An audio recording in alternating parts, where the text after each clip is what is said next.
Hey guys, how's it going? So I ran across something interesting that Aurora has 800,000 shareholders, and I'm going to be talking about Tesla. Well, I'm going to be talking about multiple subjects, but the title of the video is going to be, I think Tesla stock's going to go to $200, prediction. And Cam Batley mentioned that Aurora has 800,000 shareholders. He says, also take a look at the possibility own a basket of cannabis stocks. I love if everyone owned Aurora, and we do have more than 800,000 shareholders, which makes me very, very happy. So if you think about it, right? If let's say out of the 800,000 investors, there's some rich investors, some middle class investors, and then there's some of the low end investors that put in $1,000 or a couple $1,000. But let's say there was an average between the 800,000 investors of $15,000 times 800,000 investors. That's $12 billion. That's the market cap Aurora currently has. So, there might not be super rich investors in Aurora. It just might be made up of a bunch of retail investors with a mix of institutional. But 800,000 investors, that's crazy. That's a crazy amount of investors. That means that if something bad was to happen to Aurora, if Aurora announced bad earnings or bad something, I think Aurora stock can sell off in a massive way. 800,000 investors, a lot of investors. It's crazy. So Tesla, I'll disclose, I do have shares of Tesla. I have about 110 shares of Tesla. I'm thinking, I don't know for sure, but I'm really thinking, just looking at the chart, that Tesla could head down to I'm not saying that it will go below $200, but I think the stock might head to the low $200. Maybe it'll hit $200, or maybe it'll go below $200. But I'm thinking the direction of the stock in the short term is heading closer to $200.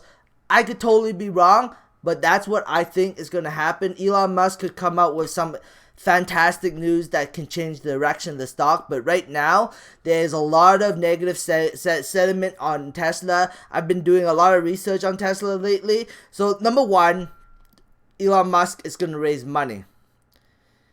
That's a huge amount of pressure on the stock already. Whenever you raise money, you dilute the stock, and shareholders don't like that. Number two, Elon Musk is saying that he won't be profitable until self-driving taxis come out, and that could be like years down the road. So Tesla could not be profitable for years down the road. And number three, the whole issue of Elon Musk and the SEC and everything else, a lot of pressure. But I'm thinking in 2020, when the China factory comes online, maybe that some of that pressure will come off. But at the moment, Tesla's stock is in quite a bit of pressure. This might last all the way until December. Who knows? Or near the end of the year, when Tesla Shanghai factory comes online, maybe that will cause the segment to change from negative to positive. But right now there's a negative sentiment on Tesla. But I don't know. Just that's my 2 cents about it. I think Tesla should not worry about how low the stock goes. I think Elon Musk shouldn't worry about it. But at the end of the day, Elon Musk is the biggest shareholder of Tesla. He doesn't want to see his money decrease. Nobody wants to see their money decrease. So he's probably doing whatever he can to prevent the stock price from going down. He's probably working his ass off. He doesn't need to. Seriously, he can just sell his Tesla stocks and retire, and just, who cares?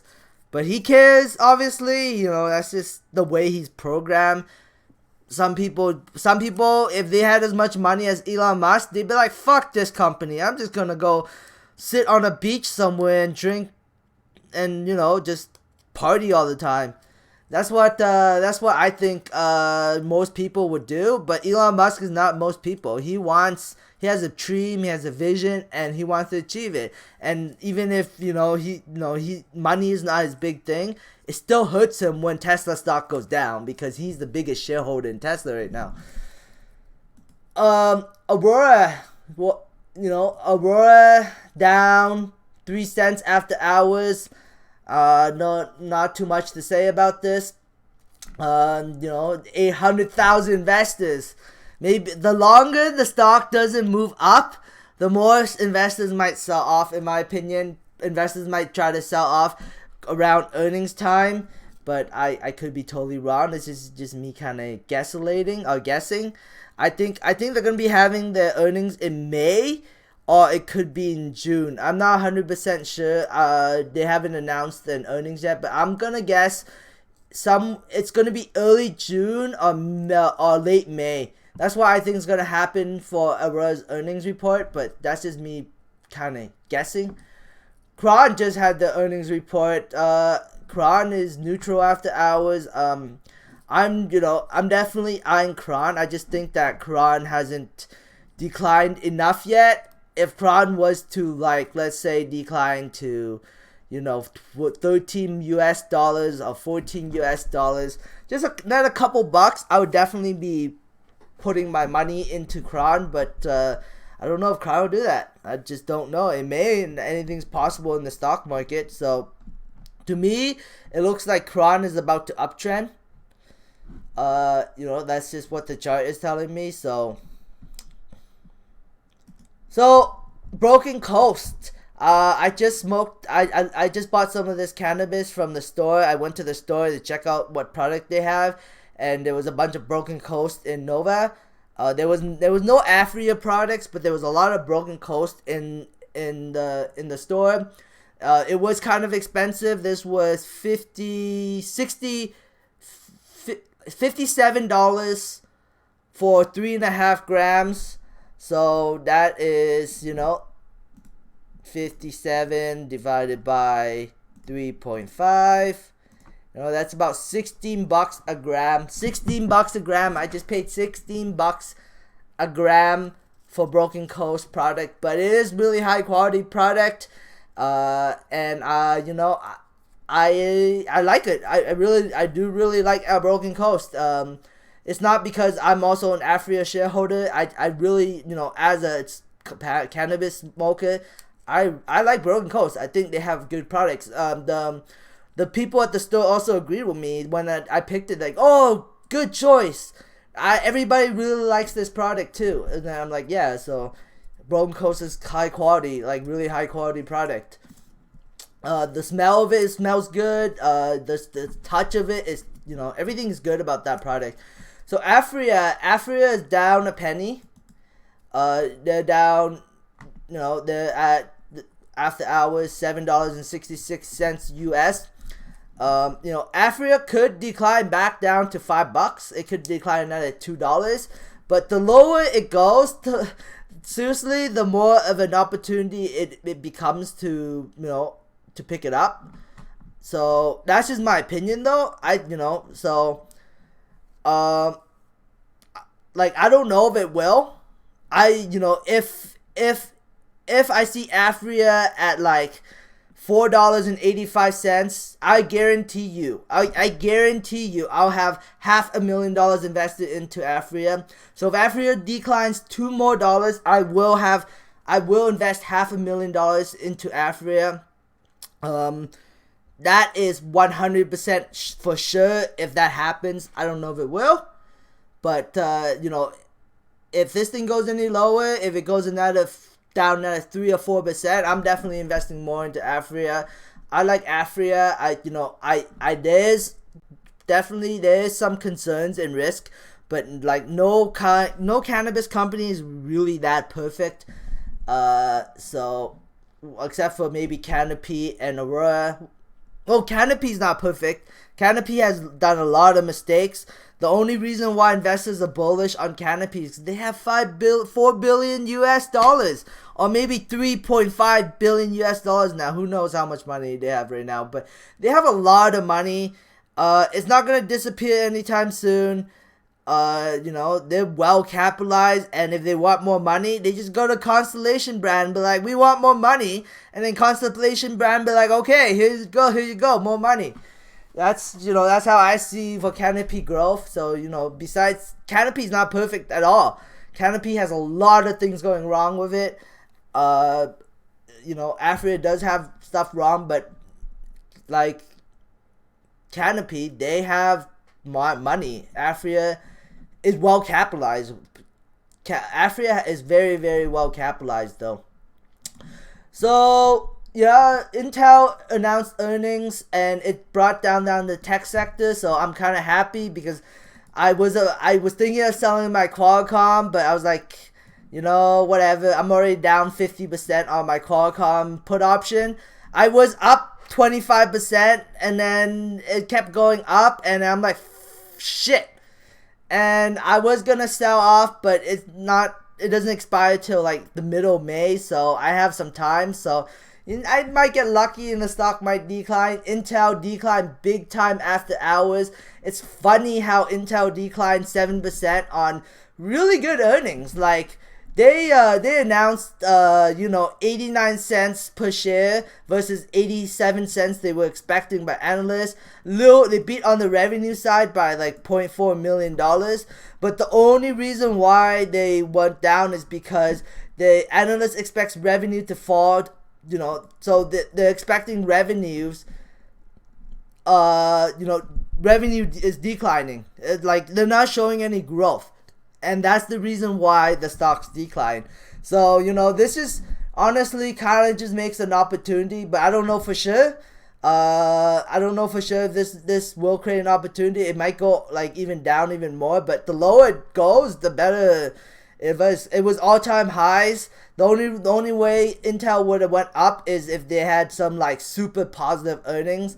But because they didn't, it's kind of dragging the entire tech sector down. Like Qualcomm and all the other tech stocks, even decent earnings, like it's still pulling down. So I'm not too surprised. I'm thinking, like if it goes down to like $50, that would be an opportunity. It's only another $3 more, so another like 3 or 4%. I think that would create an opportunity for possibly a swing trade or even a dividend play, because Intel does offer pretty decent dividends. Every quarter they 31 cents every 3 months, so that's really nice. So if this thing declines to around $50, I think that would be a opportunity to dip your foot in for a good buy. I mean, right now could be a decent buy, but it could decline further. Who knows at the end of the day? Yeah, that's my 2 cents about Intel. Nvidia, Nvidia got dragged down with Intel. AMD also kind of got dragged down by Intel. AMD is actually doing quite well comparing to Intel and Nvidia. But AMD is also part of the semiconductor space, and Intel bad earnings dragging down the rest of the space, I guess. I don't know why I have IQ up. I was watching Investing Hustlers video on IQ. That's the reason why.